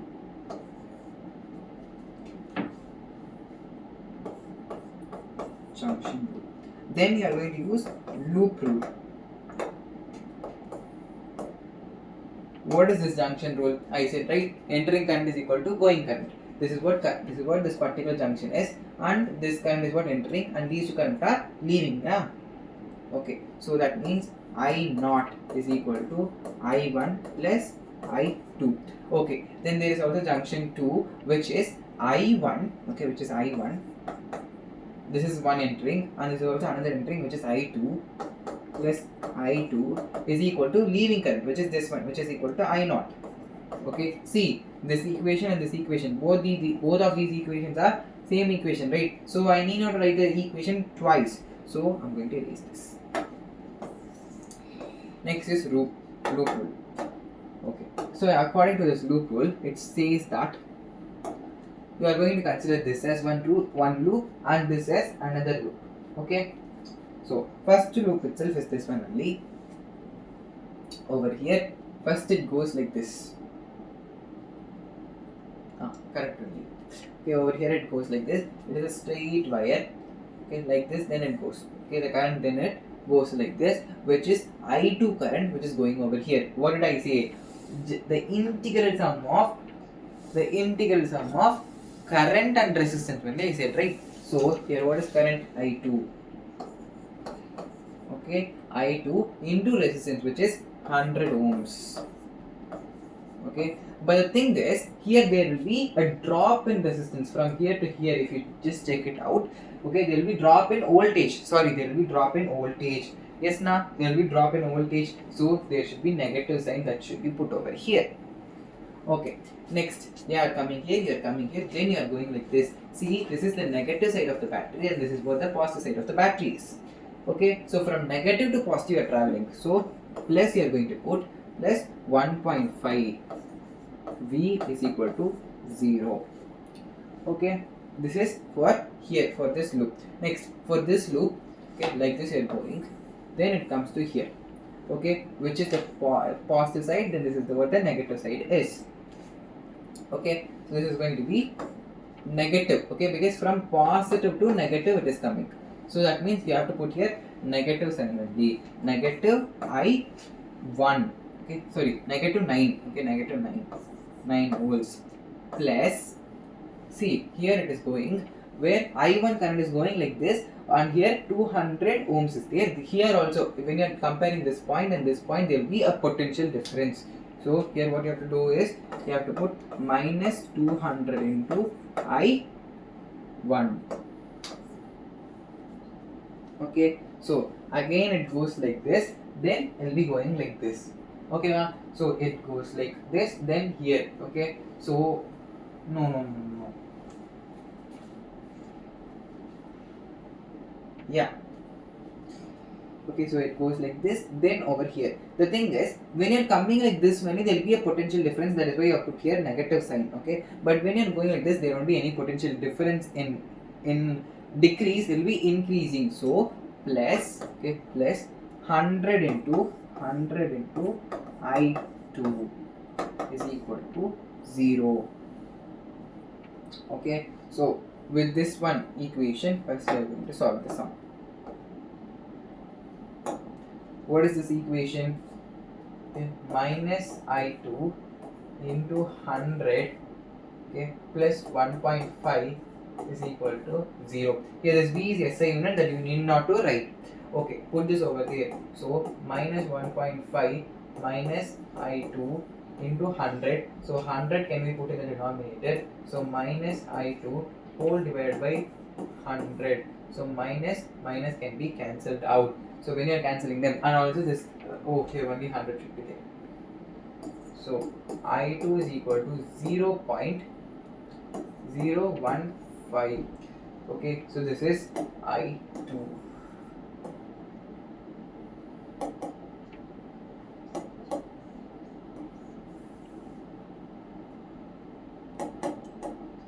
Now we have got this equation. What is this equation? Minus 9, as I said that B is the SI unit. Okay, minus 200 into I1 we have to find.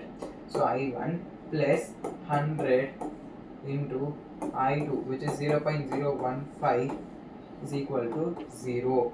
Okay, so multiply this one, which is going to be just 15.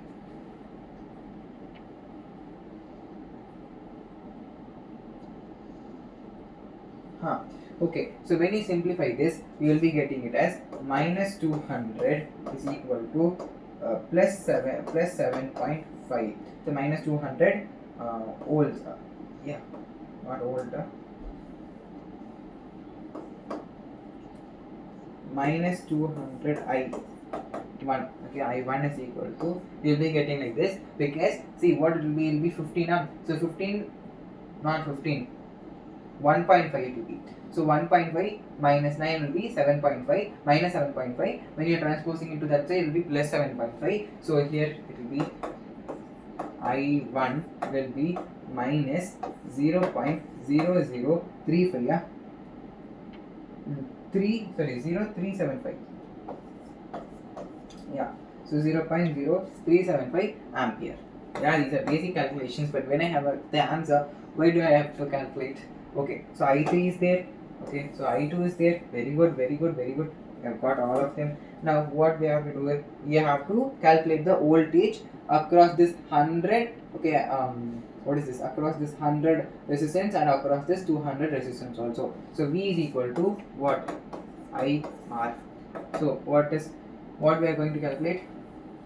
I've got I3, you have got also I2.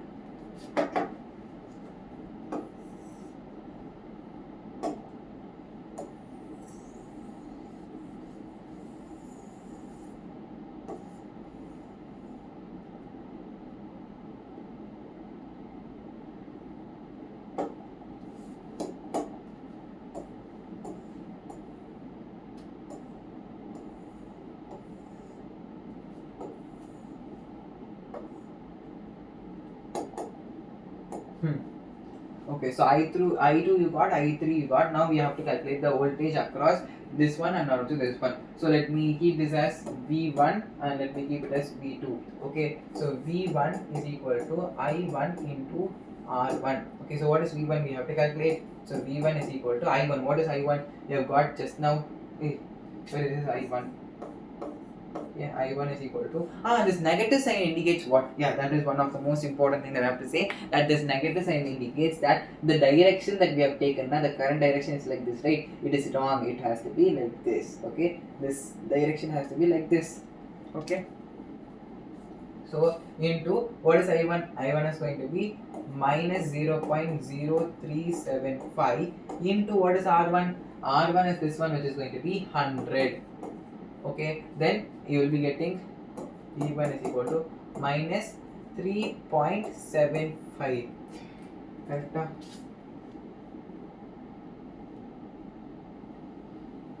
15.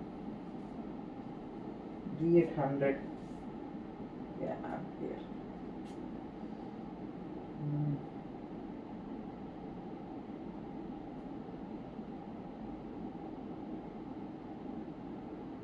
1.5 for 100. I2 we have to take, right? Sorry, here I2 should be there. So here that means here it has to be plus. Here plus. What is I2 value? I2 is going to be 0.015. So that means here it is going to be plus. Okay, so plus plus 1.5 volt. Okay, 1.5 volt. Just like this it came. Okay, just like this it is there. Okay. Next is V2. Okay, V2 is going to be what? Okay, I2. What is I2? Here it is. No, not I2. V2. I1 is what passing, right? So here it is I2. Here it is I1 into R2. Okay. So V2 is equal to what is I1? I1 is minus 0.375, okay, into what is this one? This is going to be 200. So which is going to give you V2 is equal to 7.5 volts.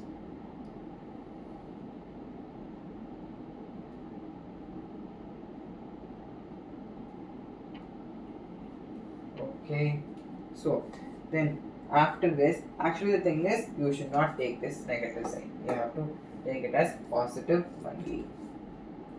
Okay, if you want you can take it as negative here, but here also negative will come. Okay, here you take it as positive. Just take the magnitude, because I said that the direction is wrong, right? Then if you are taking the same sign, then that does not make any sense. Okay, now power is equal to what? Power at 100. Okay, power at 100 is equal to Vi. This we know. Okay, heat is equal to Vit. Then W is equal to Vit. Sorry, W is also equal to Vit only. So power at 100.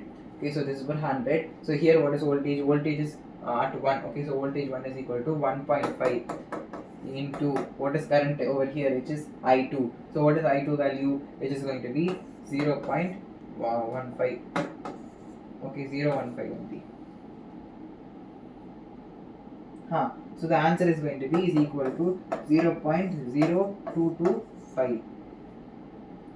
Now the power at 200 is going to be is equal to V into I only. So 200, what is V value? So V value is going to be V2. So what is V2 over here? V2 is going to be 7.5 into, okay, then what is I value? I is actually here I1. So what is I1 is going to be minus, sorry, here also you have to take plus 1D. Okay, plus 1D plus 0.0375. Okay, so which at last is going to result you the value of 0.28125. 0.28125. So this is what the value that you are going to get. This is how you have to use Kirchhoff law. You can use to find power, for current, okay, then for voltage you can find just by all these values. Okay, so that's it for today's video. We will be meeting in another amazing video. Till then, bye bye.